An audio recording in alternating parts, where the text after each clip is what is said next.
What's going on, everybody? Welcome back to Dissect That Film, where we dissect your favorite films, film franchises, and TV. Today on episode 91 of the podcast, we are venturing into the third entry in the Alien franchise, 1992's Alien 3.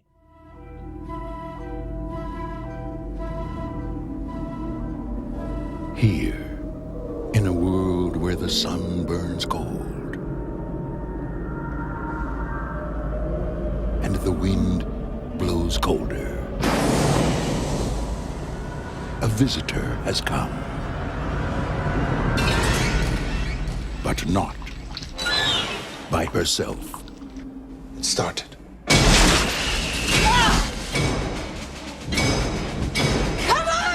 The suspense is back.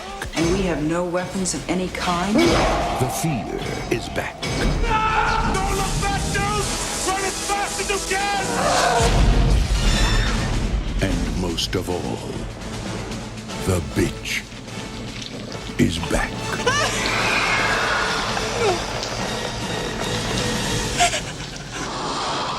Alien 3.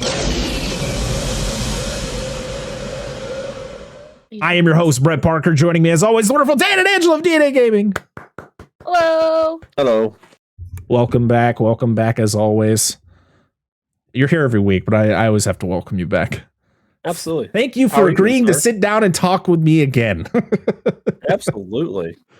Are you guys excited to talk about Alien 3 and just the absolute chaos that this movie is? And mostly, not just the movie itself, but just everything that happened behind the scenes of this movie, because boy, is it exciting to read. So, but you know what? Before we go into all that, though, let's go around the room and talk about our latest viewing of this movie, what we thought of the movie, and maybe do you remember the first time you ever watched this movie? I know, Angela, I already know your answer because we talked about it in the Aliens episode, but let's start with Angela since we know it's her first time around with this one. Yeah.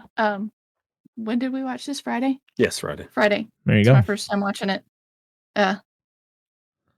Yeah. Last week. So, and before we move on, we just want to mention. So Dan and Angela watched the theatrical cut of this movie. Yes. Which some would say is not the most favorable version of this movie, but unfortunately that's how it had to go. And I watched the assembly cut, which is the 2.5 hour version of this movie that was released in 2003. So opinions might be differing because of those reasons, but we're going to tell you what the differences are later. So Angela, continue. I'm sorry. For the most part, really enjoyed this. Really enjoyed this one more than I thought I was going to, from what I've heard about it. You stole that from me. I'm just kidding. Go ahead. No, like I was expecting this to be a train wreck from, just what I've heard people say, and I'm like, I thought it was pretty good. I mean, there's parts that I could have done without, and there was some very, very bad CG, but Yes, there was. I enjoyed it for the most part. Enjoyed it. Yeah. It's your turn. Okay, sorry. Like alarmed, like, oh shit, I gotta talk about it. I went with very low expectations. Very low. Because I've never seen this movie in its entirety. However, this is the only Alien film I remember seeing parts of in my youth. This is the one I probably prefaced this in the previous Alien episodes we talked about. This is the one I remember. I remember the very end scene, which I don't know if we're going to go into, but swan dive, lava, that scene. Yeah. Never. Yeah. Funny thing, but we'll get to it when we get to that.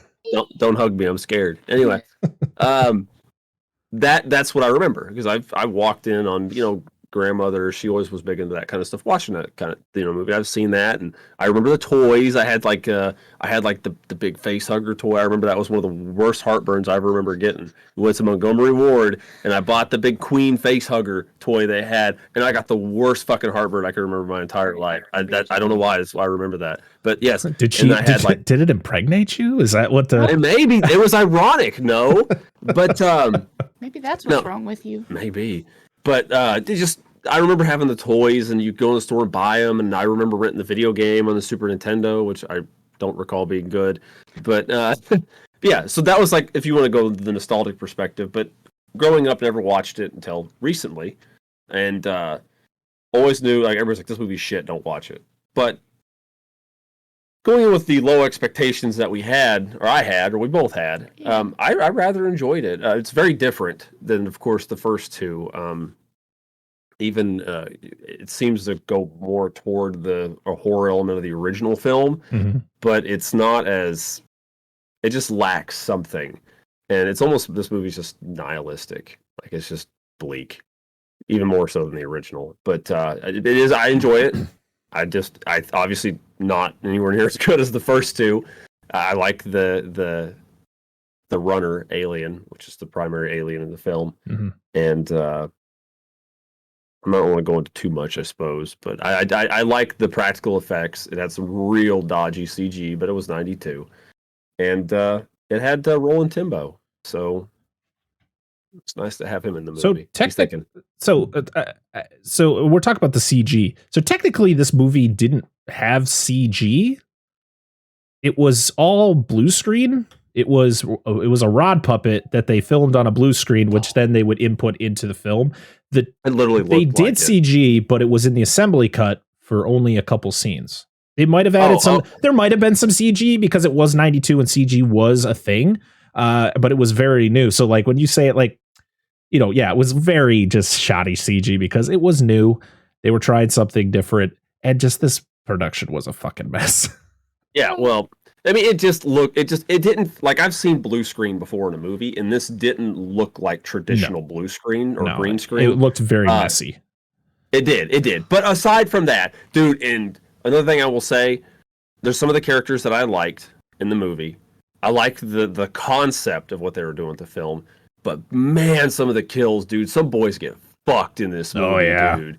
It's like they crank the gore on this. Like, holy shit. We had to go back and watch when the dude hit the fucking door frame. I was like, oh shit. I was like, rewind to see that part again. You know, I was like, dude, it's got some gnarly, it definitely ramps up the kills. It's like, you want to see the inside of this man's head? Oh, Jesus. But all over there. That being said, I did enjoy it. I did enjoy my experience watching the movie. I like some of the characters from it, some of the actors. Now I know what they went on to after this. But yeah, I liked it. There's some things I did not like, but I did like the movie. So as I said, I watched the assembly cut, which is the 2.5 hour version, which they added the deleted scenes. They, I know that they reshot they did some CG work in there that they, you know, because they're like, oh, this can look a lot better now because CG is a little bit more advanced. So, but it's 2.5 hours long. I think that's the only gripe I have about the assembly cut, but it felt so much more cohesive than I ever remember watching. You know, when I would watch Alien 3, I mean, I watched Alien 3 probably for the first time when I was a kid, because, you know, renting all the Alien, you know, you see the first one, you got to see all the rest. And by the I think I was like 6 or 7 when Resurrection came out. So by the time I was able to watch them all, you know, they had all 4 of them out. So I was like, we're just going to rent them all.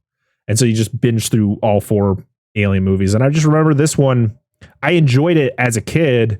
And I think I watched it as like a teenager. And I was like, boy, what is going on here? Like, things just didn't make sense. Like, it felt like scenes were like, they cut certain scenes that didn't add up. And then when they released the assembly cut, which is what I watched, and they added those deleted scenes back in, I was like, why did they take these out? This makes the story, you know, smoother. It like makes more sense. But boy, oh boy, did this movie have a lot of hands in the pot, because this movie was written at least 6 different times, and it went in so many different directions. There was literally a script. So my favorite script I think I read, well, I didn't read the whole script, but like the idea is that Hicks was going to be the main character, and they were going to find out that Weyland-Yutani was creating pretty much an alien, like a xenomorph army. And Ripley was going to be in a coma. So she wasn't actually going to be she wasn't really going to be in the movie. She was going to be like a cameo. And then she was going to wake up at the end, and she was going to be a lot more prominent in the fourth movie. But I guess they didn't like that. They wanted Ripley to be in the movie more. They didn't like so we got this, which has the weirdest like starting point I've just imagined them doing. And I know it's like, and it's very split down the middle, because like we'll read people's comments at the end of the show that they left, and there are people who actually liked the beginning of this movie and what the direction they went in. But to be honest, I didn't like. I think if it was like a standalone thing where we didn't have aliens before it, I probably wouldn't have had so much of an issue with it. But the fact that we have Hicks, who's a great character. I mean, Bishop was he was pretty messed up at the end of that movie. So I actually didn't mind what they did with him in this movie. But like what they did to poor Newt, come on. I know, dude. It was so frustrating. It's not like I'm like, God, this movie sucks. It's just like, felt like we could have just did something different. Yeah, it just seems like they made that movie, and in that time, it was 6 years prior too. And it's like, you like that movie? Well, I'm gonna kick you in the stomach now. So like, thanks, guys. Yeah, and that's the thing is like these sequels aren't being pumped out like one after like a year apart. Like this was 6 years. I mean, it was probably started in like 90 or 91. With the script and everything. But you're still talking like 4 years between Aliens coming out and then coming up with a script for Alien 3. Yeah. I feel like that's got to be, I mean, I'm not a screenwriter or anything, but I feel like that's plenty of time to figure it out. But the Brandywine Productions, who's been the production company since Alien, they just had their hands so deep into, in the pool there. They were just, every single time there was something interesting and everybody was on board, it was like, now let's try something different. Let's bring somebody else in to try to see what their idea is going to be. And it's like, oh, they had a director at one point. They then didn't like the direction the movie was going. So at pretty much the last second, they brought in David Fincher. And this is the David Fincher that after this movie came out, 3 years later would put out Seven, which is one of the greatest psychological thrillers ever made. He would do Zodiac. He did Fight Club. He did The Social Network. I mean, this is an amazing director. And unfortunately, he started off with a bump in the road. But unfortunately, this was something that, I mean, he ended up becoming such a profound director. Well, at least it didn't later sink on in his his career. career. Oh, no. I mean, after this movie came out, I reading quotes from like James Cameron, who was pretty much like, this movie is like a slap in the face to Alien fans. The fact because James Cameron didn't like the whole Hicks and Newt dying in the beginning. Yeah. They actually brought. I mean, like I said, the assembly cut or the director's cut, which David Fincher has nothing to do with. So I don't know how you call it a director's cut when the director of the movie did nothing. He wanted nothing to do with it. He pretty much disowns this movie. He has stated, no one hates this movie more than me. So fair enough. I mean, well, he, like you said, he was brought in at last minute. He's like, all right, here you go. But that's the thing that's disappointing, is that if you need a director's cut of a movie to make it better, or if you need a cut of a movie to make it better that has nothing to do with the original like director, there's a problem there. That there was a major issue with the original version. This movie had a budget of between $50 and $60 million. It only grossed 159.8. I say only, which it's still a good chunk of change, and I think most of it is because it's an Alien movie. Yep. It's just like look at the Transformers movies through the years. Those movies were making billions of dollars because it was, well, it's a Transformers movie. Maybe this one will be okay. And you go watch it and it's not. So fair enough. But you know what? I thoroughly enjoyed watching this movie. I love the rod puppet effects. It was very jarring. But boy, anytime they had a man in the suit alien, it fucking looks so good. Yeah. It looks great. And the funny thing is, what did I see here? That I think it was, they were originally going to bring Stan Winston back to do the effects. Stan Winston couldn't do it.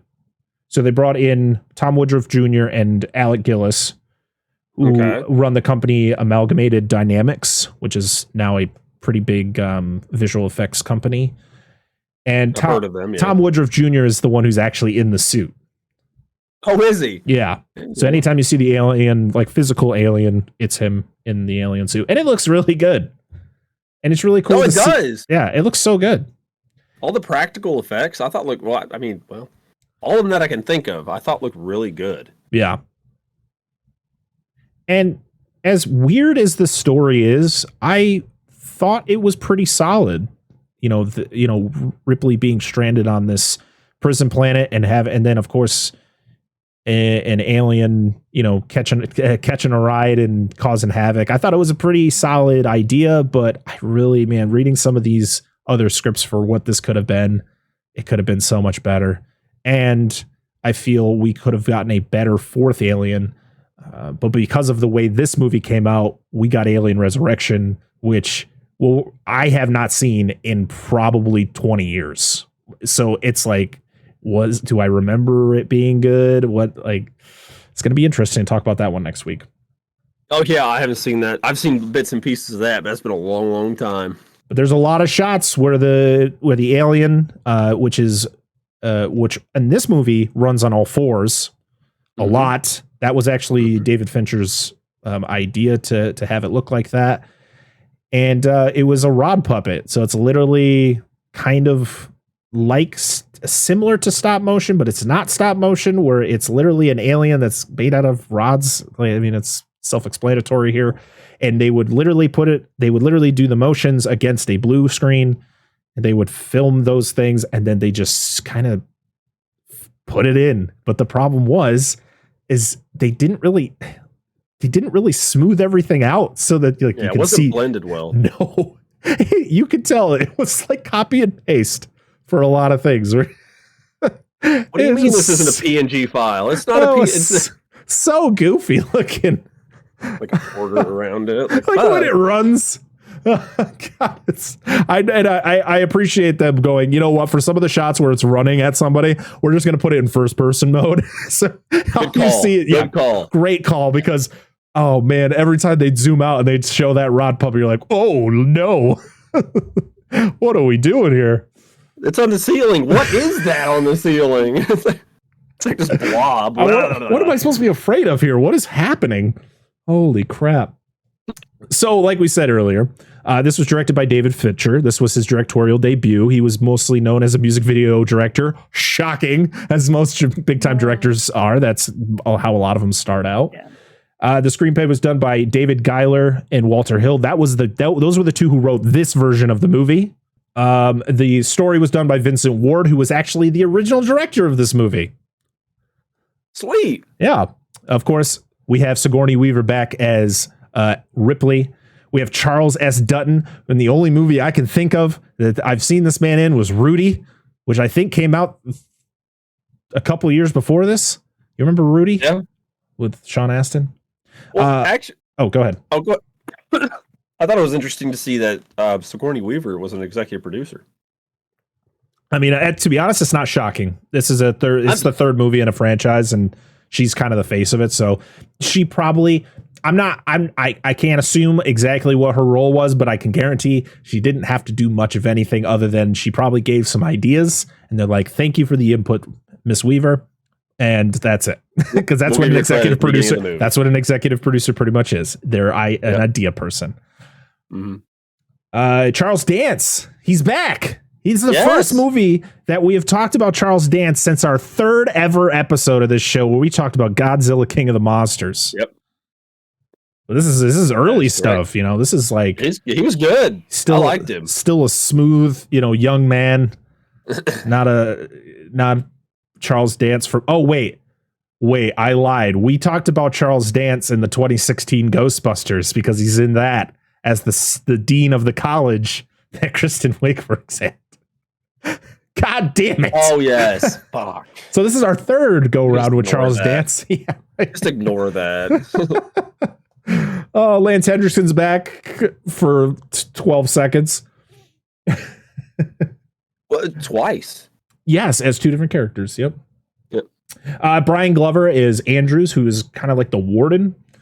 We have Ralph Brown as Aaron, or his nickname 85, which I like the whole origin behind his 85. nickname there. That's good. It's really unceremonious too. Yeah. It's just like, why is it? Okay, we'll get to that later. I have not seen the theatrical cut in a long time, so you'll have to tell me.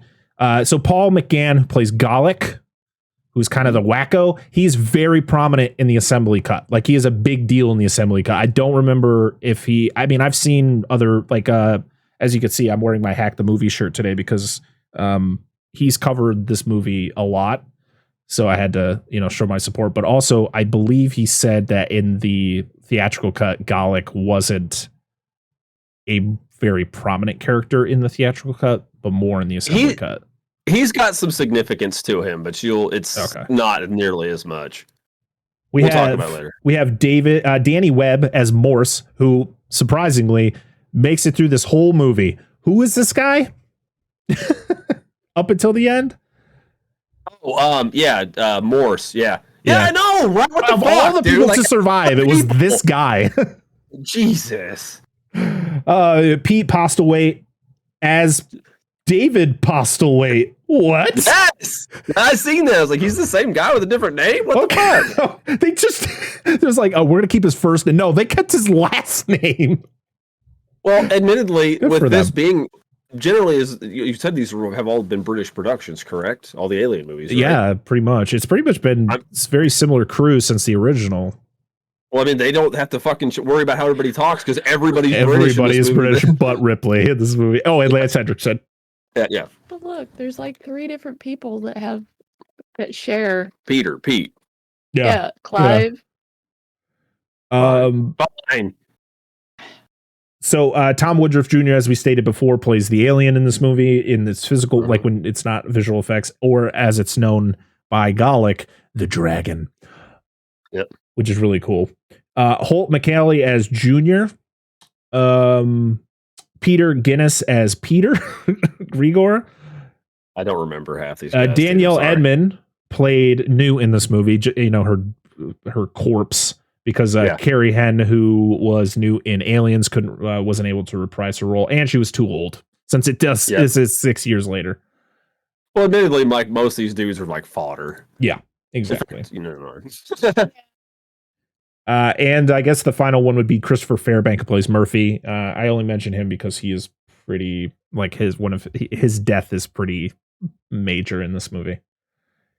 And Michael Biehn is a picture. Yes, and he got paid for it.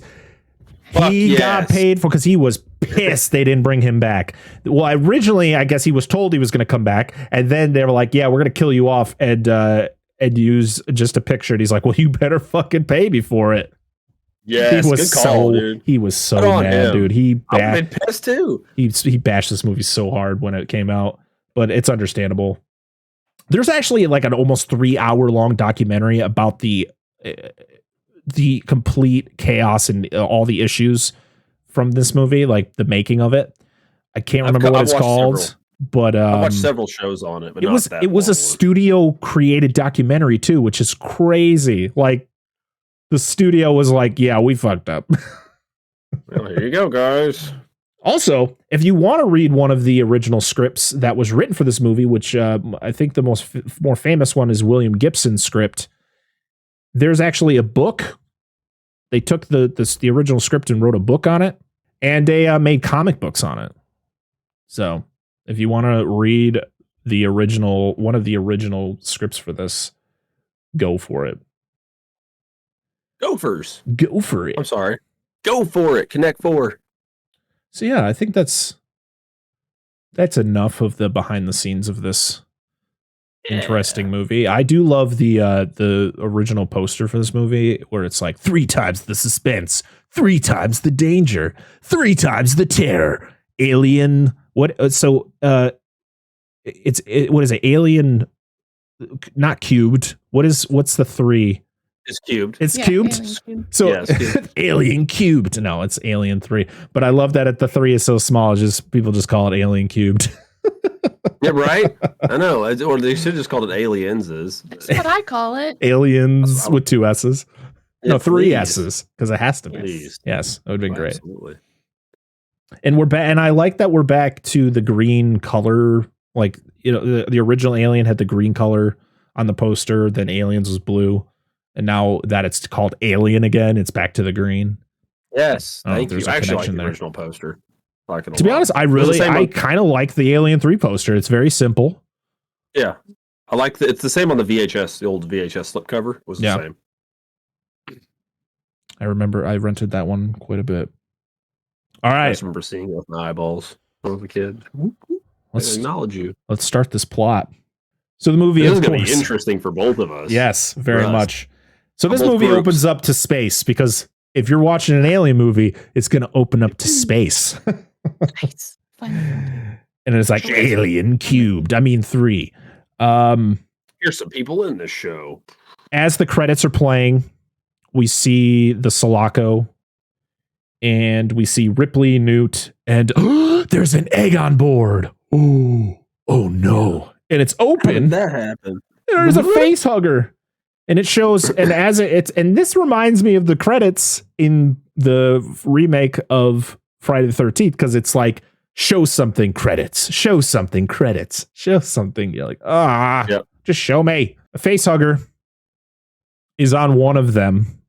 You don't know who, but it shows it on like the computer screen that there is a face hugger on one of somebody in the containment. Like an X-ray. Yep. You can see like bad things are happening, and then a fire starts. It's focusing a lot on Newt, by the way. Yes. They're like, we want to make sure you know this girl's gonna die. Yes. And there's a fire. No. And Ripley gets sent down to like another chamber because I guess it must read that she's like the only one to survive. But all of them do. Yeah, but that's weird because it only shows her pod going down. I thought it showed all of them. Did it? I don't know. Maybe it was. It's not important. So, the thing gets cut. The facehugger gets cut by like the glass of one of the containers that goes through, and it burns the side of. Oh, okay. That's where that mark. That's what causes and then the fire it melts through and causes the electrical fire. Right. Yep. So Ripley and the rest of the crew, I guess, they get like detached from the Sulaco in like a puzzle piece. It's literally just a piece of the ship that just pops out and then it falls onto a planet. And you find out this is. Fuck! I ruined it. What is it? What did you ruin? The name of the planet. Oh no! I'm glad you know it because I completely forgot. I just know it's Prison Planet. It's Fury 161. Yep. Oh, can I point something else out? Yep. No, we'll do it at the end. Remind me to talk about Metroid at the end because there's a correlation I forgot to make in the last episode we did on aliens. Good. Okay. So Charles Dance is just wandering outside, and he notices that there is something out on the beach. So he goes.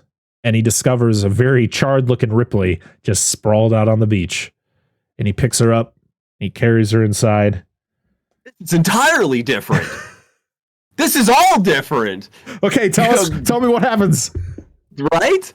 So it's like I don't remember this. The thing like comes in like the capsule's like woo, like shooting star, right? It lands in the water. The whole chunk of the thing lands in the water. The jettison, the part of the ship jettisons. Yeah. And one of the bros that's on the colony go out there and like they check it out, right? One guy goes in. It's from the back of the containment unit out, and you see one of the guys coming in. And he's like, what is it? And he's like, there's 3, maybe 4 people in here. And then they're all looking around and they're like, oh, it's like the whole block. He goes out and like, oh, one of them's still alive. And you can see like Newt dead in the container, and then you see like Hicks from like just down. Of course. Can't pay him any more than he already did. You see Bishop, and then they talk about getting her, like, you got to hurry up. It's fixing to be 30 below. And then, like, they get her out, and then it cuts. So they take Ripley out of the ship itself. Yeah. She's still in the pod, partially in the pod. She's just laying on the beach. She's just laying there, just body. Okay. There's okay. Yeah. Okay. So Charles Dance, sees her and brings her inside, and then he Charles sends Dance any of this. Holy shit! So the others are. He goes back in. He sends others out to find more on the beach. They find the ship. Ripley's getting cleaned up, and while they're exploring the ship, they find a dead Hicks. I guess an unrecognizable Newt, even though I think Hicks is the one who's unrecognizable because he had a beam fucking go through his face. Yeah. And Newt, I guess she drowned in her pod. Yeah, the cryo tube, yeah. And then they find Bishop in the bag, in the plastic bag. Like, we found a bag! It's got a face! It's Ziploc! The seal's still good! Oh, don't open it though, guys. It fucking reeks. Yeah, please, Damn, ugh, Jesus. Refrigerator's been off for a bit. Yeah. So we then see that the prison planet has no women. It's all men. And most of them most of them are very religious. They're having like a prayer circle. It's not a circle jerk. It's a prayer circle. Yes. Entirely different. Though they all have taken a vow of celibacy. Yes.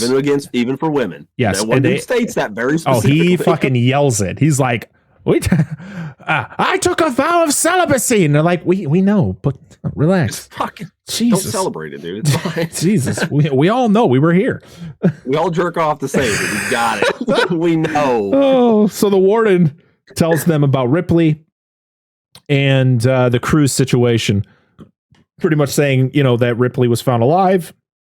She's a woman. And they're like, wow, it's gonna taint the sanctity. Yeah, literally.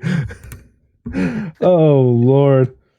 And we don't have any tampons here. They're like, get her out of here. And it's like, where the fuck are we supposed to take her? Push her outside. Take her. Oh. Just there's a sign by the front of the gate of the prison. Just says no girls allowed. Yeah. So they're like, oh, don't worry, Wayland Yutani's coming, so she won't be here very long. You meet Clemens, who is played by Charles Dance. He's the medical officer. He tends to her and tells her about her crew. Of course, at first I was like, man, she doesn't seem very emotional about being told that Newt's dead. And then she asks if she can go see the ship. And this is where she gets out of the bed and she's naked. And she's like, well, I'm going to go out there. Like, you going to, am I going to just go out there naked or are you going to give me clothes? He's like, I really suggest you wear clothes. Because there's all very horny men out there. No. Yeah. So she finds out just the severity of everything. She finds out that Hicks got fucked. Yeah. Like, yeah, a beam went through his face, and like, yeah, he probably didn't feel a thing. They tell her that Bishop got thrown kind of in the trash. Yeah, like he's non-operational. Yeah, we figured non-salvageable. He's not going to work, and that she drowned in her pod. But Ripley is very skeptical about this. She's like, I need to see her body. While she's exploring the ship, she realizes something. She sees the burn mark on the side of one of the pods, and so she notices that there's a burn mark on the side of one of the pods. So she gets suspicious. She's like, I need to see the body. And he's like, okay. So she goes to see Newt. This is where she gets really emotional. But then she starts to like study the body. She's like feeling it around and stuff. And they're like, what the hell is she doing? Yeah. And Clemens comes over. He's like, hey, what's up? She's like, yeah, so you need to do an autopsy on her. And he's like, but she drowned. She's like, I don't think so. She has a possible case of cholera. And he's like, okay. There hasn't been a case of cholera in like 200 years. Yep. She's like, well, can't be too sure. So he does the autopsy, and it's a tough one, man. Because like you're so attached to Newt in the prior movie, and now you're literally watching a scene where they're just cutting her open and like cracking. Like you don't see it, which is good. It's all kind of just but it's the sounds, man. It's just, you can hear the cracking of the ribs and shit. Oh man. Mm-hmm. So yeah, there's nothing. All he finds is that there's fluid in the lungs, which indicates drowning. There's nothing there. And the superintendent or the warden, Andrews, is pissed. He's like, what the fuck is she doing out? And what the hell are you doing? He's like, I just had to make sure we weren't going to spread disease in this place. So, and then Ripley, after that, it's like the bodies need to be cremated. But she doesn't really tell him why. She's like, just in case there is a disease, we just want to make sure nothing can happen. Yeah, and Clemens kind of goes along with it, like reinforces her statement. Yep. And Andrews is pretty much, listen, all the men in this prison are bad people. They are murderers, rapists, thieves. They're the worst of the worst. Even though these guys, there's not a lot of likable characters in this movie, let's say. Mm-hmm. But I don't know. Some of them you don't kind of read as like, oh no, this guy is like super bad. Never know about a person. That's very true. So here is a scene I know is different from both versions. So the next scene is a dead ox is brought in, and there's a lot of locker room talk between two of the characters. That one of them's name is Frank. I can't remember the other guy's name. And they're talking about Ripley. They're talking about about the situation and everything. And they unload this ox because there's actually, I don't know if you guys got the scene where they actually, when they go to the ship, they actually have there's 4 oxes that are attached to the ship to drag it out of the water. Nope. Okay. That's probably why this scene is included in my version. So they take the ox off of the cart, and as they are done with their conversation, one of the guys notices he picks up a face hugger off of the cart, a dead face hugger off the cart. It's like, hey, what do I do with this? And then it moves on to the next scene. Yeah. I've seen a screen cap of the scene you're talking about where he's holding the face hugger. When we get to the scene specifically, then we'll talk about the major difference from the... Well, actually, no, we can talk about it. So in your version, right, it's a dog, right, that gets attacked by the face hugger. Mm-hmm. Yes. Not in my version at all. There is no dog in my version. Yeah, because it's the one dude. Just, I don't know if we're to it yet. Do you get the scene of the guy cleaning the exhaust system? Yes. That's Murphy. That's Murphy. Murphy. It's that dude's dog. Yes. So, which is weird. Okay, we get to that. We'll talk a little bit more. So they go to cremate the bodies, and and as the cremation scene is happening, as they're dropping them into the furnace or the fiery pit of hell, something is happening with the ox. It starts to move on its own, and something's happening. And as the bodies hit the fire, a xenomorph pops out of the ox. Which in your version, it's a dog. The dog is the one that gets the alien inside, and then it's hard to watch too. Yeah, and that dog fucking gushes, dude. Yeah, it takes forever. The dog is making horrible noises. Yeah, nobody's around. Nobody, just the dog, because they're all at the funeral thing. Yep. And yeah, which I mean, I recommend going and just watching the scene with the ox, because the ox is terrifying. They hang it by its back legs like you would a cow at a slaughterhouse. Because at one point the guy's like, yeah, we're just gonna butcher it up and probably serve it in a stew for the next meal or something like that. Yeah. So they do that, but it bursts out of the ox and it lands on the ground. Now in your version, it's a rod puppet spot, right? When the xenomorph pops out and it runs down that hallway. It's that really, it's the off-putting rod puppet effect. Yeah. In mine, it's CG. And it actually is pretty decent. So this was a scene that was reshot in CG in 2000 for the 2003 version specifically. It was not filmed. It was completely done in 2003. It's the same scene from the original version, but they made it just looked better. Because originally...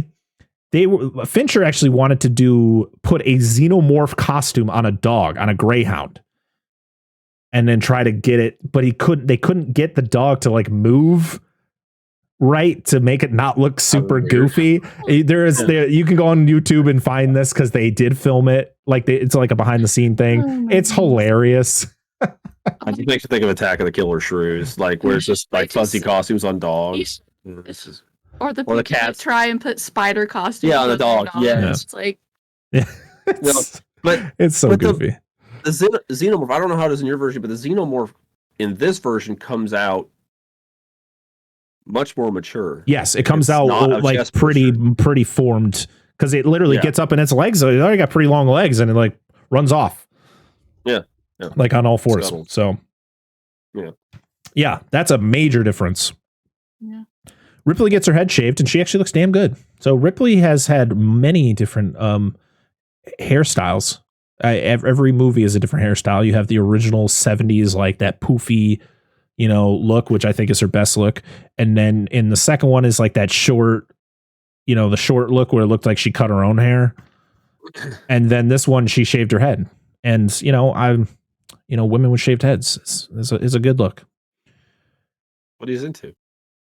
I don't mind it. My wife threatened me that she would shave her head before, and I was like, okay.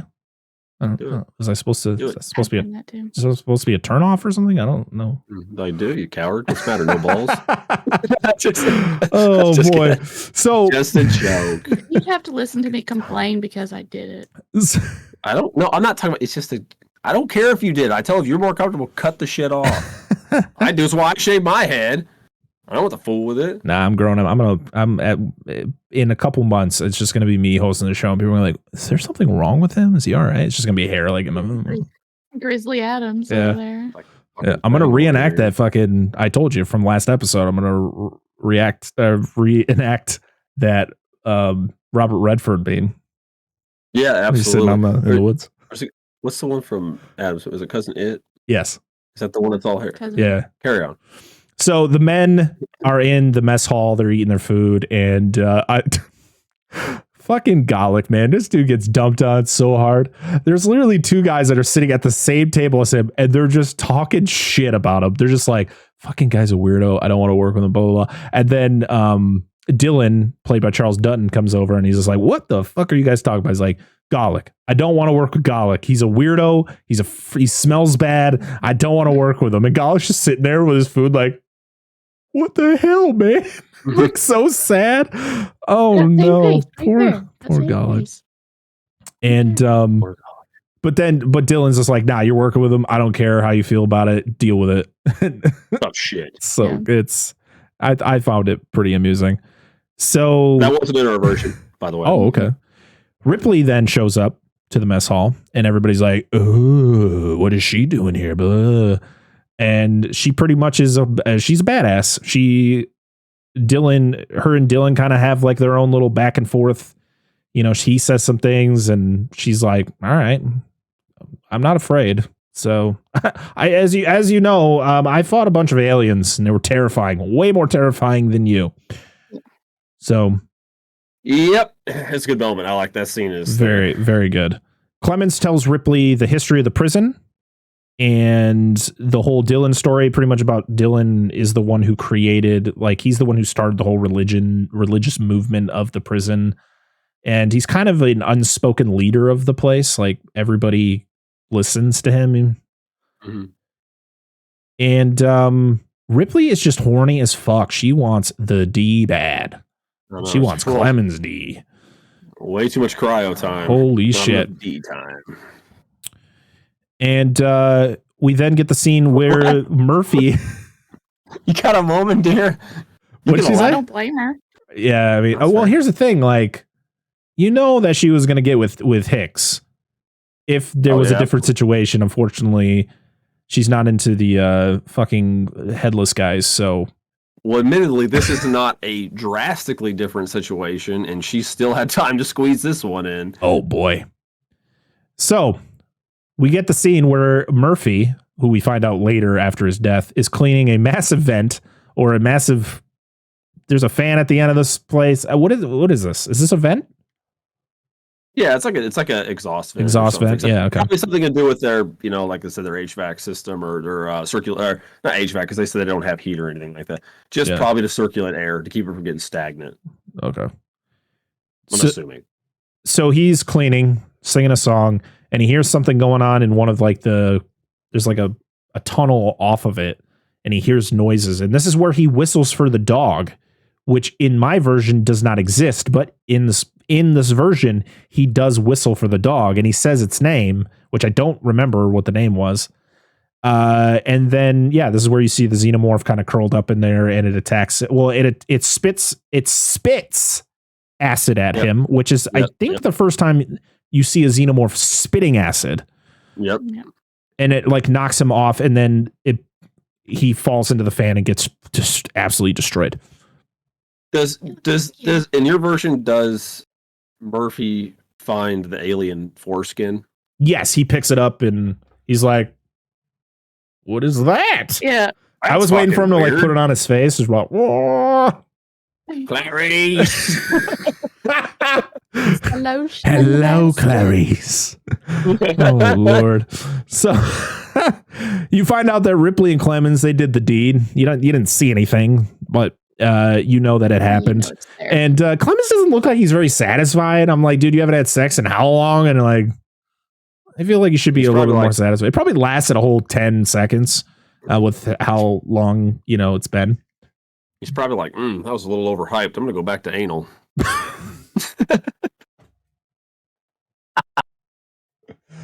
Oh, no. Oh, no.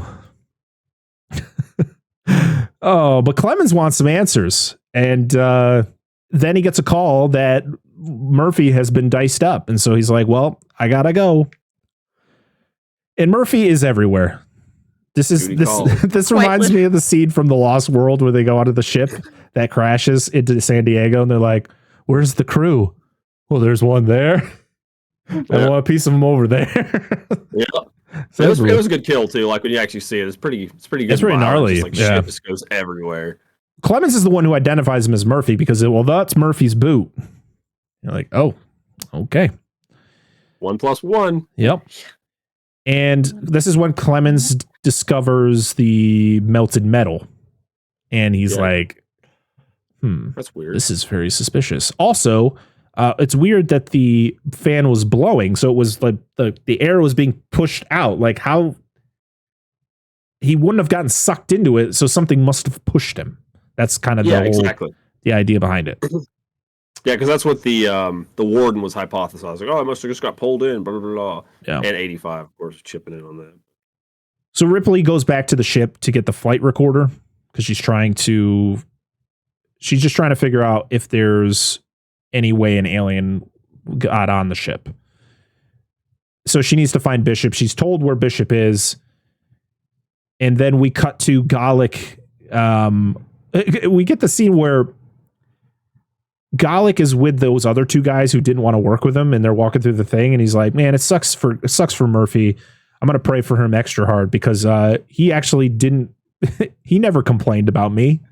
He pretty much thrown it in their face like, he liked working with me, you dicks. Because they're like lighting candles down there, right? Yes. Did they explain what for? I think just so they could see, I guess, because they don't really have, I don't fucking know. They don't have a lot on this place, so. No, that's true. You're not wrong. Maybe it's a way to like help them, like because they're exploring these vast tunnel systems. Maybe it was a way to help. It's kind of like a breadcrumb thing. It could be it, yeah. So Clemens meets with Andrews, and boy, does he get reamed out because he pretty much gets blackmailed. He's like, if you don't start doing the things I want you to do, I'm going to tell your little girlfriend why you're here. And he's like, I love when they have the conversation, and then Clemens just goes, can I go now? I'm really not having a good time talking to you. Yeah, right. I really don't like you right now. But he's told that Ripley is a major asset to Weyland-Yutani, but not told why. And pretty much he's tasked. He's like, I need you to figure out why Weyland-Yutani wants her so bad. Because at first he's like, I don't want to do it. And he's like, well, I'll just tell her about you. Yeah, because he said they got a high priority transmission. He said this place has never got a high priority transmission. Yeah. So Ripley goes in search of Bishop, and she finds him because his arm's just like, I'm over here. I was like, dude, when she walks up to him, she's like, she's gonna give him a high five. She's gonna give him a high five. I wish that would have been so great. Sick. That would have been great. So he's So she gets him, but then she's trying to get out, and then all the horny prisoners come and they try to do something really bad to her. Yeah. And that's terrible, dude. Yeah, it's awful. So the main guy who was about to do the bad thing to Ripley, he was I think he was the guy who was in Mindhunters. Did you ever see that show on Netflix? It's really good. It's based on a true story. He's been in other things recently, but I was like, man, that guy looks really familiar. I think his name is he is Peter Guinness. Nope, not who I'm thinking of. Oh, I think Junior Holt McElhenney. He was in Fight Club. He was in, like I said, he was in Mindhunter. He was in Jack Reacher. He just looked familiar to me. Nothing important. Okay. Where am I now? Oh yeah, and Dylan comes in and has to re-educate the brothers. Yeah, it's such a good scene. It's just whooping ass. Yeah, dude. with that pipe, and like, there's at a point where he like is beating the shit out of him, and there's like a piece of meat on the pipe. And I'm like, is that from one of the guys he was beating on? Damn. Ooh. But Hey, then, he's gotta re-educate. yeah, and Ripley gets a punch in too. Hell yeah, she does. Fuck those guys. So Gallic and those two crew guys, they investigate some of the massive tunnels, and they see and hear some very unusual noises. So one of them gets the Xeno surprise, which is the kind of like the hug me, please. He gets attacked, which I love these attack scenes because it's not one of those like quick like attack and then it's like nothing. It's like the other guy, Gallic walks into the guy being attacked on the ground. Like you can see the Xenomorph's tail flopping everywhere and it's like eating, like attacking him on the ground. And then it runs off, or he runs away, and then the Xenomorph drops down on the other guy. And this is when Gallic gets covered in blood. Yeah, dude, I was like, what the fuck? Yeah. That was like the first, outside the fan scene. I knew the fan scene was going to be crazy. That was Like crazy. when it came to this, the Xenomorphs just killing people, I was like, wow, that's like fucking really violent. And this is It's just like, yeah, he's just like, what the and this is when the Xenomorph looks really good because it's the practical suit. Love it. Ripley then plugs in Bishop, and I love that the thing is like, hey, Bishop, how are you? And he's like, my legs hurt. Yeah. like what legs? So good. Always They, got like, that sense of humor. he's like, oh, I like your haircut. I love how he's still trying to be so nice to her, even though he's just a torso, like barely a torso and a head. I'm a stomach and a leg. Just do it. Sorry, I'm referencing something else. I'm sorry. I didn't even think of that until you just said that shit. So after that, it cuts to Gallic in the mess hall. He's like eating cereal or something, and the cook comes out and notices he's there and must call somebody to come get him. Bishop tells Ripley that an alien was on board since the beginning. Great. Oh, the cereal scene doesn't happen in our cut, by the way. Him being in the breakfast hall, eating cereal. To be honest, I don't think it needed to be in the scene either. I don't think it needed to be in it because it literally shows him eating, and then after you get more of Bishop saying things, it cuts back and they come back into the mess hall and kind of take Gallic away. Yeah. None of that's there. Go ahead. So, yeah, he tells her that the alien has been on board since the beginning and tells her everything that happened, but doesn't tell her, like, he doesn't know, like, the full story. He just tells her just the basics. Gallic is taken to the infirmary and he's just raving about a dragon. I saw a dragon. It just cuts to that. He's like covered in blood, which is fine. I think that those other two scenes did not need to be in it, but whatever. Bishop tells Ripley to destroy him. I love the fact where like she talks about the fact like, oh, we could always try to put you back together, and he's like, no, there's nothing left for me. Just put me out of my misery. Yeah. And Ripley is then back in the mess hall, and she wants to talk to Gallic because she can hear him talking about the dragon. And then she comes out. She kind of like comes out of the curtain. She's like, "He's telling the truth." And you're like, "Where the fuck did you come from, lady?" Oh shit! Oh my god! She is a witch. She's raving about dragons and shit. How do you know she's a witch? Because she looks like one. Andrews is not about it. He's like, I don't care what the hell you're saying. You're crazy. He's crazy. Why would we believe anything? Yeah, Gallic killed him. Fuck it. Yep. That's literally, that was the story. So Ripley tells Andrews the entire story of pretty much her entire story from Alien and Aliens to try to convince him he's really still not believing it. She asks about weapons. He's like, we're a prison. Why the hell would we have weapons? Yeah, like he mentions like, I think a few shovels and maybe a few axes. That's about it. And she's like, well, we're fucked. And he's like, no, you're fucked. And it's like, nope, you're still fucked. You're here like, still. Is this like child, like, is this like kindergarten, like, insults? Like, no, you are. Like, okay. No, you are, but what am I? What am I? Yeah, see? Dead is what you fucking are. Oh, You're Lord. all, you're all fixing to get shat upon. So Ripley is confined to the infirmary. Then Clemens pays her a visit to tell her that someone is coming for her, that she's very important. Gallic then goes on another rant, and Clemens then tells her the reason that he's there. So he was on the verge of becoming a big shot doctor, but he worked like a 32-hour shift, I think he said. And he got really drunk during the shift, like during the break, and like got called back in while he was drunk.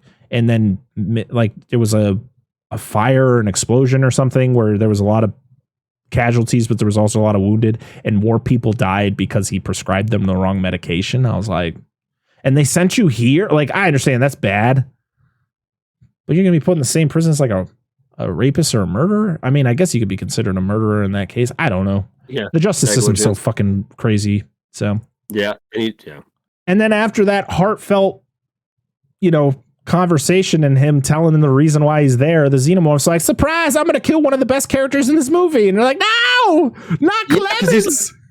Dude, well, Clemens mentions like he was given the opportunity to leave, but he stayed. Well, they decommissioned the place because a bunch of the guys were still here, 25 of them. Yep. And he decided to stay because nobody else is going to give him work. Yeah. So yeah. At least he could be a doctor there.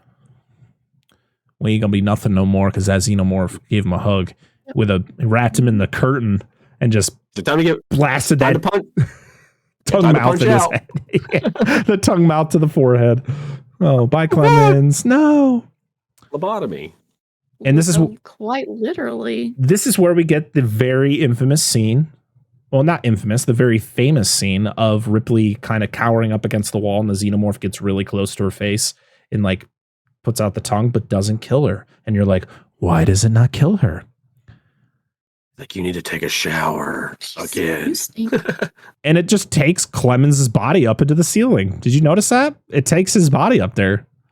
Yeah, because it drags him off. Yeah. It leaves, what's this nuts? Gallic's still in the bed. He's like, fuck! He's like, it's beautiful. The dragon! It's beautiful. So a meeting is being held about Murphy. Like they're doing that thing again where they're meeting in the mess hall and they're talking about the events of the day. And the warden is talking about the incident with Murphy and pretty much putting it on Gallic that he's the culprit behind it. And Dylan doesn't want him to do that. He's like, don't put him on this because he's never lied to me before. Yep. That was in the infirmary. He was talking about that. Yep. And Ripley is bolting down to the mess hall to try to alert everybody before, because the Xenomorph runs through the sea. Yeah, she's like, well, I'm running into the walls. Because that's how you, like, when you're running towards something, you're always running into walls. Did you know that? It's not like run forward as fast as you can. It's like, no, it's like oh. It's like you're on one of those boards that just keep tilting. Why is it doing this? And right as Ripley comes into the room to alert Andrews gets fucking yoinked. Oh shit! Bye. And just blood showers down. Bye, Andrews. I like the scene after this part. So the men need to figure out who's in charge. Why did we do that? And how are they going to stop the Xenomorph? I love how they're like, I saw it. Did you see? It's like, yeah, I saw it. It was right there. And that's when you first hear that Aaron, who is like Andrew's like right-hand man, his nickname is 85. And he always is like, don't call me that. But you don't know why until a little bit later. Oh, I want to state two things here. First off, Clemens' story as to why he's there, I was actually expecting it to be much more tragic than it actually is. Obviously, it's something he's very embarrassed by, which he should be. Yes. I mean, a lot of remorse and stuff for that. But it's the scene after fucking the fucking warden gets pulled up in, and there's that one dude underneath it, like mopping up the blood. Like, oh, no. Yes. That's dark humor. And Ripley describes the fact that this xenomorph is different than the others that she's dealt with. Like the others were afraid of fire. And the thing was, is like, yeah, but I feel like there wasn't much. Has there been a lot of fire with this one yet? To know if this one is afraid of fire? Which is weird because that's, yeah, she mentions, she's like, what's works? I was like, the ones we dealt with were afraid of fire. Yeah. Like that's, I don't know. That was weird. I don't know. Very weird. So Ripley and 85, I'm going to call him now, plan a way to trap the Xeno. And pretty much what they're going to do is there is like an old like bunker that they were going to store toxic waste or like nuclear waste in. And they never got the stuff to store in there. So it's just empty. So like, oh, we're going to trap him in there. And isn't it like 6 feet of concrete or something stupid like that? It's really thick. So we're going to, we'll get a way to trap it in there. So Ripley, this is when you start seeing that Ripley's really not feeling great. She's like groaning in pain, holding her stomach, and you're like, and to be honest, I think even probably the first time that I ever saw this movie, I kind of figured out what was going on. Well, you also get it during the funeral scene. She gets a little bit of a nose, right? And she's kind of like groaning. She's like, yeah, and she kind of cleans it off real quick before somebody notices. But Clemens kind of thinks there's something up. But she doesn't know exactly what is going on. I think she primarily thinks it's because she was in cryosleep. Like it's like the after effects, because like, oh, it's going to take like a couple weeks, like a few weeks to kind of get over the full effect of the cryosleep. Yep. So the xenomorph ends up attacking one of the men, sitting, and then it literally sets off all these chemicals that the guys set around the whole place. Like, that stuff, that explosive they were mopping on the floor. Did you see the scene where 85 is like, all right, so you don't set them off until I give the signal. And he's like, this is the signal. And he's like, flashlight. It's like, click, click. Yeah. That's the signal. Don't do it. I just love what they're like asking. Earlier, they were asking about like, do you have any flashlights? Yeah. Well, we don't have any batteries. We got 1,000 flashlights. But they have one that works. Yep. So yeah, so the Xeno attacks it was the guy, he was like climbing up a ladder and he had a flare in his mouth and he dropped the flare, which then he goes back down to try to get it, and then he goes back up to then get attacked by the Xenomorph, which then drops the flare, setting off all of the barrels, which this explosion scene goes on for so long. It's just because there's so many. There's like motherfuckers blowing up. Oh they're catching my on fire. God. It is chaos. It's just, you think it's going to end, and it's just like, no, we got 70 more barrels to blow. Yeah, oh my God. Holy shit. So the Xeno makes its full appearance. Like you see it in like its full form. I don't remember if this was the where you see it like on the ceiling and it's really weird rod puppet look.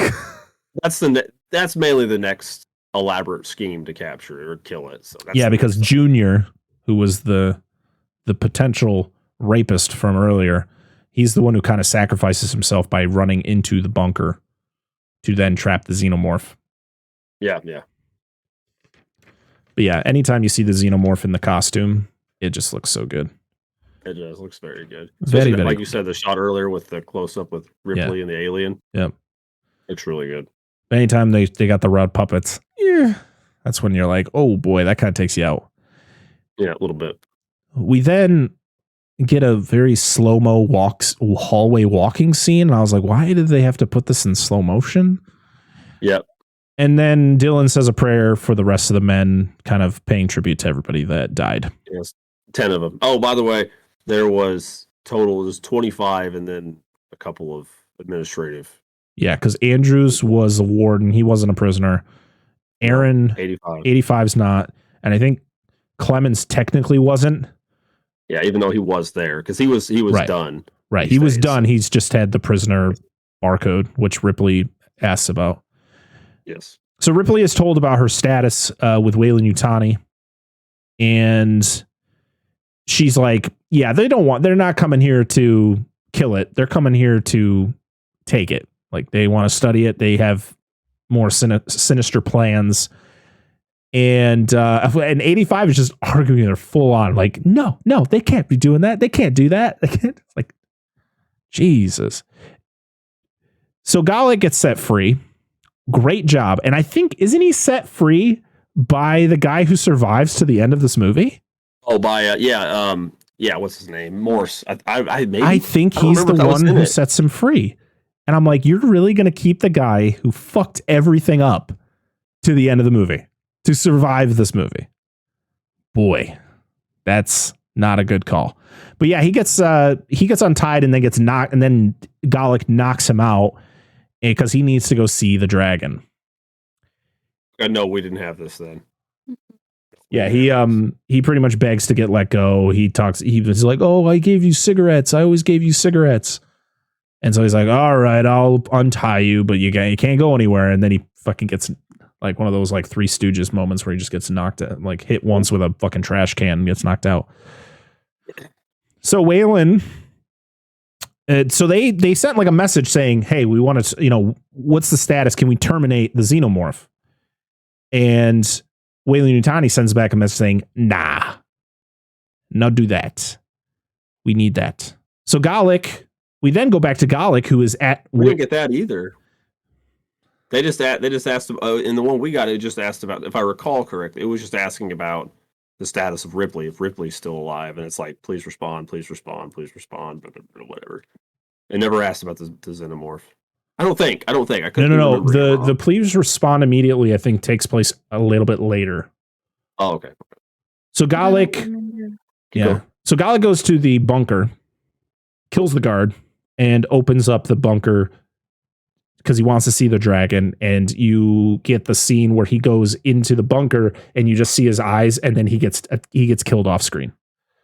And then you get the really, really bad raw puppet, which I'll post the picture. I took a picture of it when I watched this with my wife. I had to rewind the scene 4 times because there's literally a spot where it's the rod puppet alien running out of the bunker. And it's just, there's one shot where it's just a black blob. There's no indication that it's a xenomorph. It's just a black blob on my screen. And I'm like, oh, I get this. Okay. I get to see why this wasn't in the movie. I will state this, in our movie, please tell me if I'm remembering this incorrectly, they do not capture the Xenomorph. In that bunker? It does not get captured. Hence the reason we don't have this keep it alive comment from none of that happens. The whole thing just goes bad. The dude doesn't go in there to sacrifice himself. None of that shit happens. It just escapes. Right? It just escapes to a different part of the ship. Yeah. During all the chaos, when everything starts blowing up, just never, they don't get it. So of course they're alerted that Gallic is gone, the Xenomorph is gone, and so they go to investigate the whole area. They see that Gallic is not there anymore. He's just in pieces. And Ripley is like, I got to go to the ship. I got to use the neuroscanner because there's something wrong is going on inside me.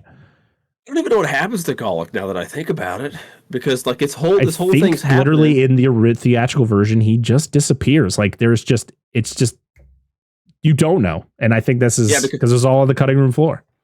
Yeah, because this was the argument between 85 and Ripley, and then I believe there's a little bit of something happens, and it cuts to her scan because she thinks during all the chaos she may have like broke a rib or ruptured something. She's really concerned about like what's going on inside of her.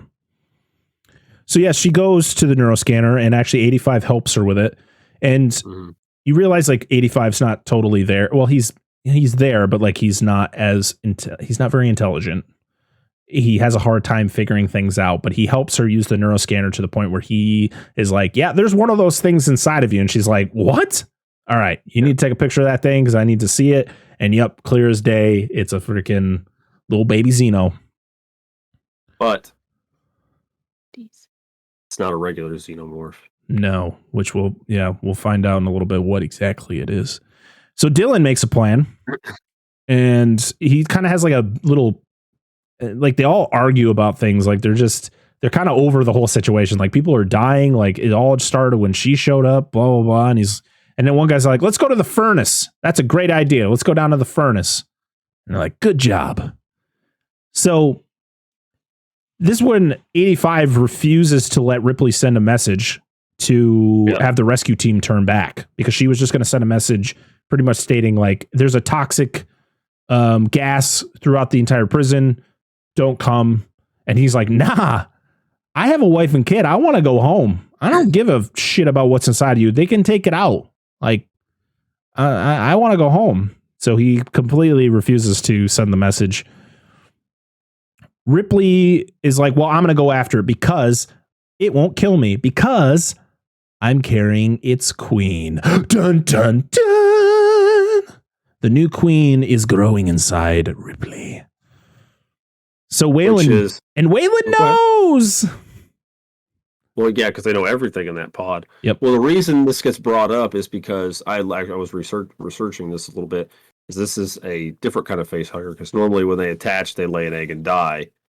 This is a royal face hugger, which what it does is it attaches to somebody, lays the queen embryo first, and then lays a guard xenomorph to protect the host, which is why the runner, which is the name of the xenomorph in this movie, is born more mature and it breeds quicker, because it's just designed to protect the queen embryo. That's it. And that face hugger was huge. If you got any shots of it. I have seen the clip. It's fucking massive. Like I don't know if it was a shot where it was like in the ship, like it's kind of like perched up. And this is, it wasn't in my version, but it was like it sees the dog and the dog sees it. Okay, it's kind of like there. In the cut we have, it looks like a regular face hugger, but the one in the cut you have seen, it is different. It is larger. All this information for the royal face hugger is taken from your version, which is why I can lay eggs twice. The thing is, I don't remember that. I don't think they explain it though in the movie. They don't. You just kind of have to you got to look it up, figure it out. Yeah, I had to research it. Yeah. So Ripley goes in search of it because she's got the queen inside. It's not going to kill her. Weyland-Yutani knows that she has the queen. Well, they know that there is a xenomorph inside of her because the scanner gets sent, like the information from the scanner gets sent to them. Ripley tells Dylan everything that's going on, and pretty much it's like, you need to kill me. So you get the scene where she kind of like perches herself up against the bars of like a jail cell, and he's got the axe, and you think he's going to kill her, but he ends up like not killing her. And he's like, no, we need you. In order to kill this thing, we need you to be alive, and then you can do whatever the hell you want. I'll kill you. If you still need me to kill you, I'll do it. Which I thought was interesting, the whole angle. I kind of don't like a little bit of Sigourney Weaver's character swap in this, where she's like, they know they don't know if there's any more eggs, but they know a queen lays the eggs, right? Mm-hmm. They know she has one in her, and they know of one for sure, but she's willing to sacrifice all of these fucking people just because she has it inside of her. She's like, no, fuck it. Let them all die. So my question is, he's very quick to sign everybody off. This is a side tangent here, I guess. So the queen from Aliens laid this royal face hugger, correct? Yeah, yes. Before it gets sent out into space.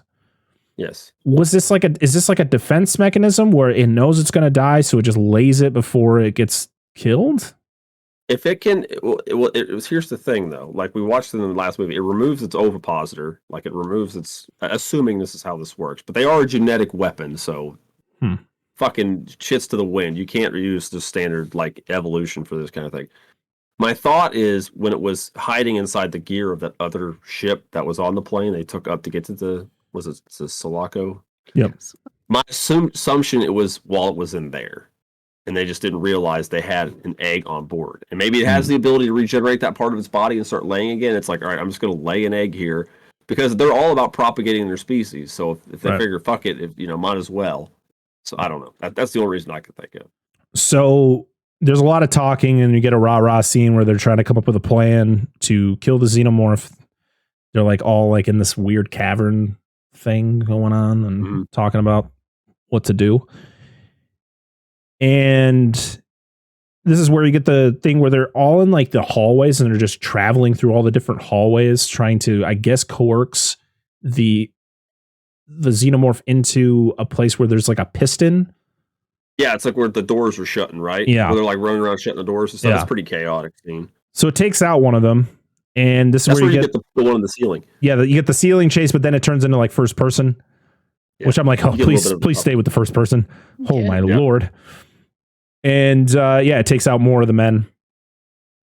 Dude. This is where Pete or where Roland dies. Lost World Yeah. Roland. Roland! He like sneaks He's around him and just He's had enough time in the company of death. Yep. Weyland-Yutani has arrived. And the Xenomorph arrives, but escapes before the piston can be activated. And they're like, no, we gotta get it back in here. Get it back in here. There's one thing I want to point out in this scene while they're trying to. Isn't that piston? They're trying to like push him into something or smash it, right? So they're trying to showing push him. doors. They're trying to push him into the chamber so they can drop the lead on him.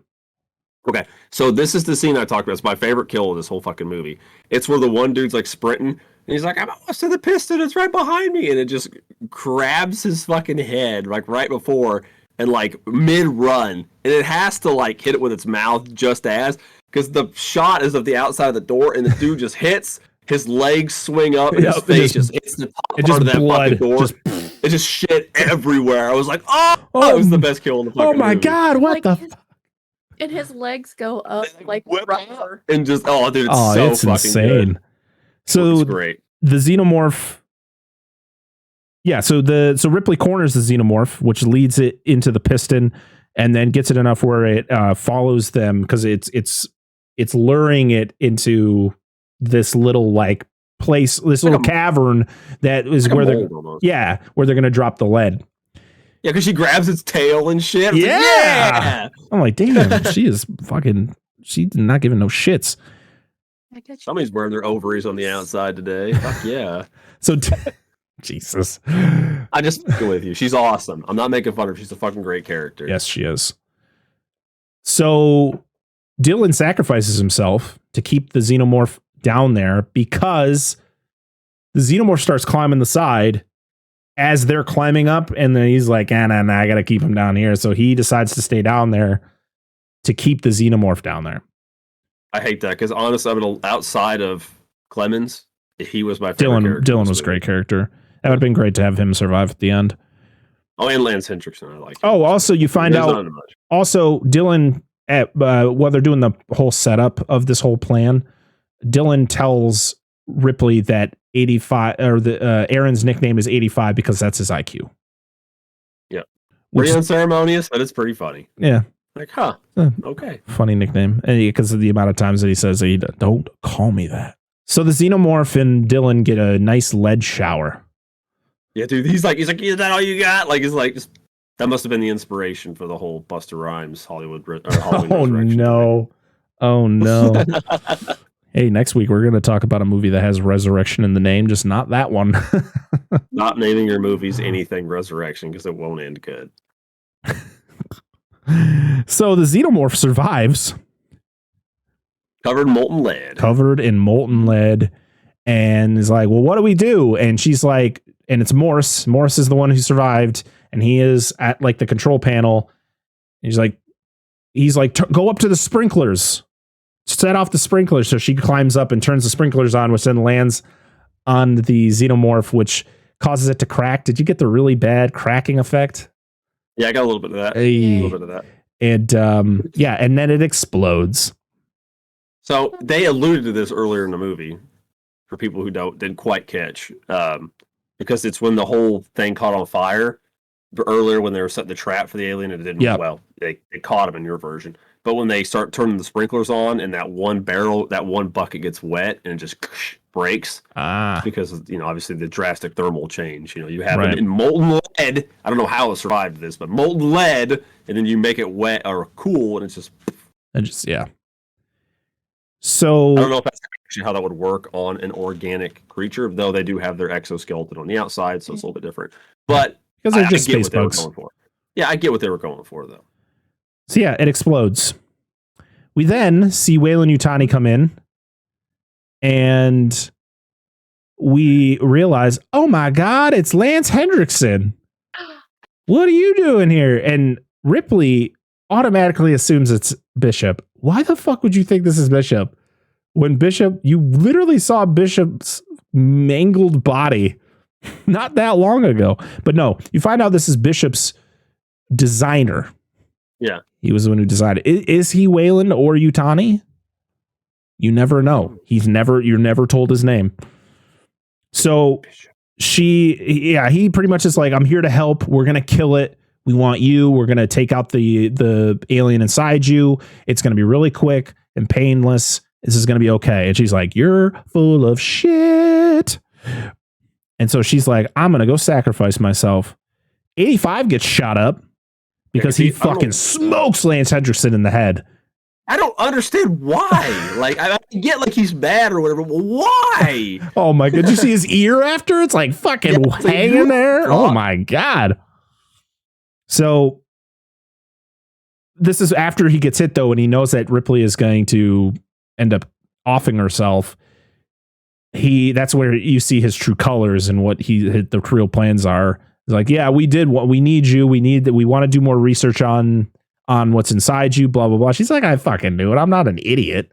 I've been dealing with these stupid people for 60 something years since I was in 57. I was in a cryosleep for 57 of them. So yeah, we get Ripley going over the like pit of fire. It's like molten metal. Probably molten lead, since they just poured a shit ton of it over the fucking xenomorph. True. And she falls in. In my version, the xenomorph never comes out. In our version, it does. Yeah, it pops out. In my version, she just falls back and then disappears.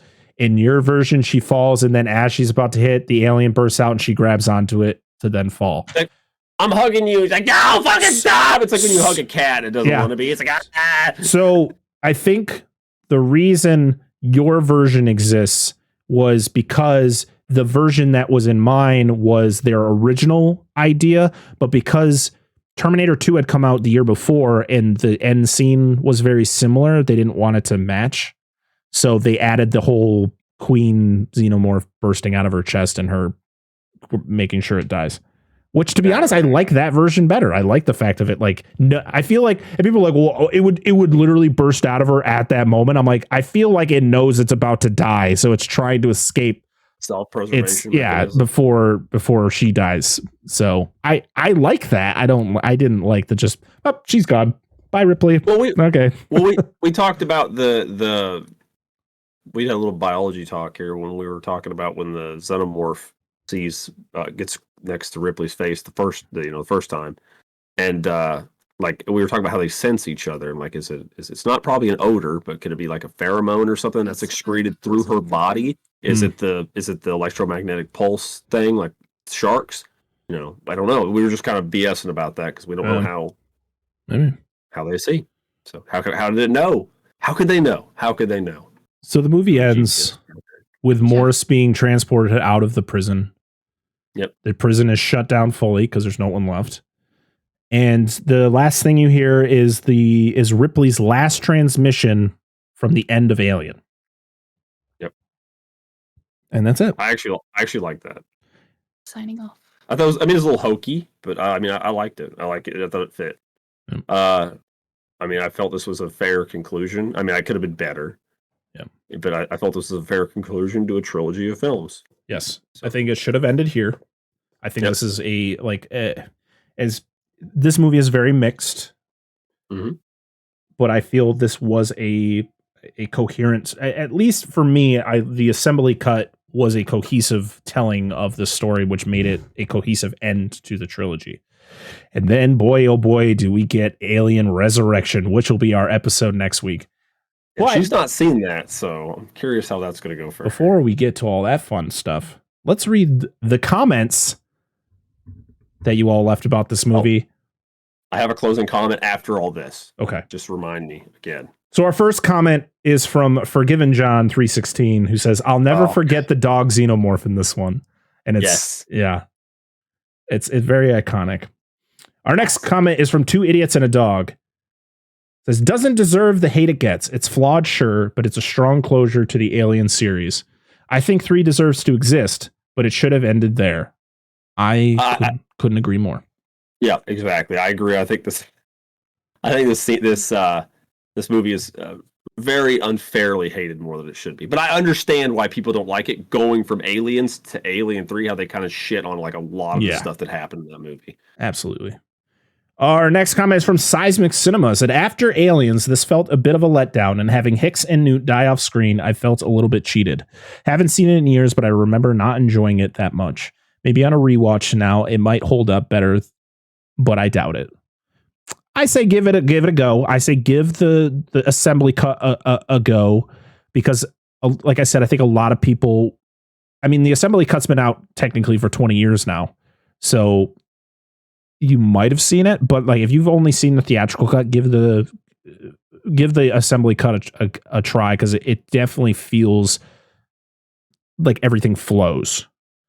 And I will say that I've not seen the assembly cut. I've only seen this version, and I felt the story. It made sense to me. Like, but Yeah. again, Hey. I do agree though.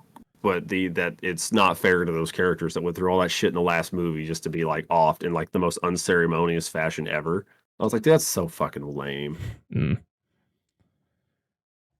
Our next comment is from Fiore. Honestly, this movie doesn't feel real to me in a way to enjoy it. And with all the behind the scenes stuff that happened going with different scripts and stories, I think they should have continued it with Hicks and Newt. Would have made more sense.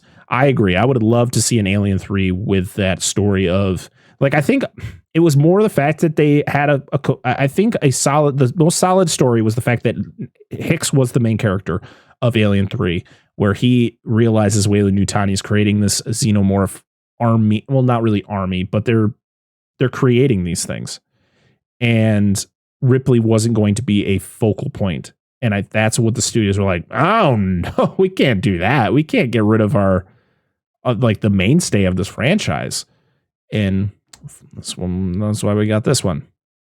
But I agree. Why'd you gotta kill Hicks and Newt? God damn. Dude, especially, dude, let even if you don't have Newt in the movie, because her actress grew up, just at least give her a good send off. Like, let her, like, hey, they got back. They found a family for her, relatives, or a place she could stay, and she's living her life. Yeah, and just have it be Hicks and Ripley. Our next comment is from Thief CGT on Twitter. It says, I think it does offer a nice thematic closure to the franchise. Unfortunately, it fell victim to studio meddling that didn't follow Fincher's full vision to come through. At least the assembly cut restores some of the narrative flow that was chopped up on the theatrical. Also, the fact that, like, I just feel bad for Fincher because he was brought in so late and given such a responsibility on his first movie. And you know how studios go when they have an established franchise. When you have, Ridley Scott, I don't think was like huge back when he made Alien, but like that, he was part of that team that helped bring Alien to life, along with Dan O'Bannon. Aliens, that's James Cameron's vehicle. And James Cameron, of course, had the established work of The Terminator and also writing for, like we talked about, Rambo 2. And so they had things on him. Fincher didn't have much other than he did music videos. So, of course, the studio is going to interfere a lot because they're like, we have to make sure this works. And this guy might not know what he's doing. And it's like, that's unfortunate. But, that's why we got the assembly cut. Our next one is from Perpetual Cinema. It said, though not without issues, it is overhated and underappreciated in how much more it wants you to think than anything else. Great surprises and a satisfying ending, though. The tone of the fourth film makes me okay with this not being the end. Interesting. Very cool. Our next one is our good friend Darren from Nostalgia Cast, who said, I like it. It's cold, cruel, and closer in tone to the original, which I prefer, which Dan did state earlier in the episode. Hicks and Newt dying never bothered me, as it suits the movie's nihilism and lets us know it's different from the first two. God damn, you and Dan are so alike. Also, Alien equals impregnation. Aliens equals motherhood. Alien 3 equals birth. It does. You're not wrong. It keeps that whole thing. Which then Alien 4 means resurrection. Whoa! Who'd have thunk it? Oh, and our last one is from at P Naps. Just said it should have stopped with 2. Thank you. Thank you all for the wonderful comments. It's awesome. It's awesome. The last couple of weeks we've been getting a lot of comments which is been really exciting. I love this part of the show. But as we stated before, next week we will be talking about the fourth film, the final, I will say the final film of the quadrilogy, of the Sigourney Weaver quadrilogy, because this would be the end of the road for her with this franchise as we talk about 1997's Alien Resurrection. Dan, what did you want to say? This is just an off the wall thing because we're talking about in the first two movies. So I was thinking where the Metroid franchise is very heavily inspired by the Alien franchise, obviously. But I think I was just sitting here thinking that in the original game, not important. You fight all the enemies, and in the last stage, you go on it's a different part of the world. It's almost, and you fight. This is like a ship. And you fight the Metroids, and your final boss is Mother Brain, which made me think of Mother, the computer from the first one. And the second Metroid, released on the Game Boy, you go to the home planet of the Metroids, which is SR388, not LV, whatever it is. 426. 426, there you go. Which is ironic that the same mount, 2 letters, 3 numbers. And you fight the Queen Metroid, which lays the eggs. Wow. Yeah, so it's like Metroid was influenced by Alien. What? Very heavily. I'm surprised it just didn't dawn on me. Like, oh shit! Like I've played this franchise forever. Crazy. And, like it just didn't click for me. I'm dead. Oh boy. Well, we haven't even made a dent in this franchise because we have a lot more movies to talk about here. But we're also going to be. Oh yes, we will. There will be a poll going up about whether or not we should add Alien vs. Predator and Alien vs. Predator Requiem to our Alien coverage. So, hey, 2 more weeks of talking more about Alien stuff. Sure, why not? So that poll will be on Twitter, and we'll probably put it up for a few days, and that'll be the determination whether or not we add those 2 movies. Don't let me sway your opinion, but the correct answer is to say yes. I won't complain because I won't either. Personally enjoyed Alien vs. Predator.